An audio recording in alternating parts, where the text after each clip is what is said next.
बिस्मिल्लाहिर्रहमानिर्रहीम। अस्सलाम वालेकुम। मेरा नाम आयशा चौधरी है और मैं प्रोग्राम लजीज खानों के साथ आपकी खिदमत में हाजिर हूँ। नाज़रीन, आज की मेरी रेसिपी बहुत ही ख़ास है और सर्दियों का एक बहुत ही हसीन और ख़ूबसूरत तोहफ़ा है। मतलब मैं आज जो हूँ वो मछली की रेसिपी लाई हूँ, क्योंकि हमारे यहाँ मछली को सर्दियों में बहुत ज़्यादा पसंदीदा करार दिया जाता है और उसके बगैर हमारी सर्दियाँ अधूरी होती हैं। तो आज मैं बाज़ारी रेसिपी जो कि बहुत मशहूर है, तवा मछली, उसको घर के अंदाज में बनाने की कोशिश और आपको एक खूबसूरत रेसिपी देने जा रही हूँ। तो आइए आज हमारी अपनी रेसिपी की तरफ जाते हैं। आज मैं बनाने जा रही हूँ तवा मछली घर के अंदाज में। तो वो आपको उसके लिए चाहिए जी मछली, ये आपको हाफ़ केजी चाहिए। इसके साथ हमें जो है मसाला जार चाहिए। इसके साथ हमें जो है कुटी हुई लाल मिर्च चाहिए और साथ में हमें चाहिए जी पिसी हुई लाल मिर्च, ज़ीरा थोड़ा सा, सिर्फ चुटकी भर ही जो है वो गरम मसाला, चुटकी भर ही जो है वो आपको खुश्क धनिया चाहिए, ये सब। और नमक आपको हस्बे ज़ायका चाहिए, लेकिन मैंने जो है इस वक्त आधी चम्मच से भी कम नमक का इंतखाब किया है। 2 से 3 अदद लीमू जो हैं इसमें हम ऐड कर लेते हैं। उसके साथ हमें जो है 2 चम्मच जो है खाने के वो दही चाहिए, काली मिर्च कुटी हुई, और सिरका जो है हमें 2 से 3 चम्मच चाहिए।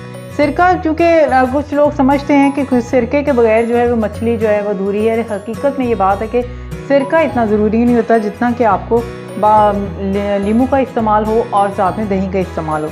अब ये सारे जो है इंग्रेडिएंट्स इसको मैं इसमें मिक्स अच्छी तरह कर देती हूँ और 10 से 15 मिनट के लिए हम रख देते हैं, क्योंकि मेरे पास इस वक्त टाइम की कमी है। लेकिन आप जो है आप अगर चाहें तो 1 घंटा रख लें, उसमें कोई हर्ज नहीं है। और मैंने जो एक इम्पॉर्टेंट बात है वो बताना पहले भूल गई कि मेरे पास ये बोनलेस मछली है। इसमें ज़्यादातर, क्योंकि आजकल जो फैशन में भी आ चुकी हुई है बोनलेस मछली, कोई आज से कोई साल पहले जो थी वो रोहू मछली और जिसमें कांटे होते हैं वो ज़्यादा पसंदीदा करार दी जाती थी। लेकिन अब जो है अब जो बोनलेस फ़िश है इसका बहुत ज़्यादा जो है वो फैशन आ चुका हुआ कह लें, या फिर ये हमारी खुराक का एक बेसिक हिस्सा बन चुकी है सर्दियों में। तो ये आपको ऑनलाइन भी शॉप में भी मिल जाएगी, साथ में आप जो है मार्केट से भी इजीली अवेलेबल होगी। अच्छा जी, अब हम इसके साथ जो है वो मज़ेदार किस्म की हरे धनिए की चटनी लाए हैं। उसके लिए हमें इंग्रेडिएंट्स चाहिए हरा धनिया और पुदीना और 8 से 10 हरी मिर्चें, और इसके साथ हमें जो है पिसा हुआ अनारदाना चाहिए और लहसुन और अदरक चाहिए। तो ये हम डाल देते हैं। अच्छा जी, अब हमारी चटनी का जो मिक्सचर है वो तैयार हो चुका है। हम इसमें दही में ऐड करेंगे। कितना खूबसूरत इसका कलर आया। इसमें हम चुटकी भर जो है नमक ऐड कर देंगे। लीजिए जी, हमारी जो है मैरिनेशन कंप्लीट हो चुकी है।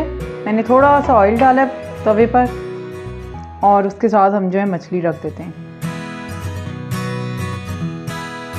चाहें तो इसका मसाला आप थोड़ा सा ऊपर ही ऐड कर दें, वैसे तो ये ड्राई हो जाएगा, लेकिन थोड़ा टेस्ट दे जाएगा। लीजिए जी, अब हमारी रेसिपी जो है बिल्कुल इख्तिताम पर जाए जा रही है और इसका कलर देखें कितना खूबसूरत आ चुका हुआ है। इसको जो है हमने तवे पर ही बहुत खूबसूरत तरीके से फ्राई कर लिया है। और एक और बात जो कि मैं तकरीबन हर प्रोग्राम में कह रही होती हूँ वो यही है कि बहुत ज़्यादा इंग्रेडिएंट्स डाल के आप एक अच्छी चीज़ नहीं बना सकते, बल्कि अच्छी चीज़ आप तब बना सकते हैं जब कम इंग्रेडिएंट्स हों और उसमें जायका ज़्यादा हो। थोड़ा सा प्रेस करते जाएं ताकि अगर कोई पानी वगैरह या कोई दही का या फिर सिरके का या लीमू का कोई भी रह जाए तो वो सारा ड्राई हो जाए। मछली के बारे में एक जो बेहतरीन कहावत कह लें या जो आप एक राय कह लें, साइंसदानों के ने यही कहा है, और वो भी जो है यूरोप साइड के और अमेरिका साइड के, क्योंकि वहाँ पर तो तकरीबन जो है कुछ ममालिक में 12 महीने जो है मौसम सर्द ही रहता है। लेकिन उनकी भी राय के मुताबिक यही है, जिन महीनों में आर आता है उन्हीं महीनों में जो है वो मछली का इस्तेमाल करें। मतलब कि आप जनवरी, फरवरी, मार्च, अप्रैल और उसके बाद मई, जून, जुलाई, अगस्त इसमें नहीं खाएं। सितंबर में फिर खाना शुरू करें। अच्छा जी, अब इसको हम जो है डिश आउट करेंगे। ये देख लीजिए, बिल्कुल कोई ऑयल, जो पानी है वो भी नहीं है, ऑयल भी नहीं है, एक तरह से जो ये तवे पर ही ग्रिल हो गई है। लीजिए जी, आज हमारी बहुत ही आसान और मज़ेदार किस्म की जो है तवा मछली जो है तैयार है। ये घर के अंदाज में बहुत ही इजी जो है बन जाएगी। और उसके साथ हमने हरी चटनी और डेकोरेशन के तौर पर सैलेड का इंतखाब किए। आप भी अपने घर में ज़रूर बनाइए और साथ में बहुत ज़्यादा दात लीजिए और हमारी रेसिपीज़ का जो फीडबैक हमें ज़रूर दीजिएगा। और लास्ट में यही कि आप हमारे चैनल को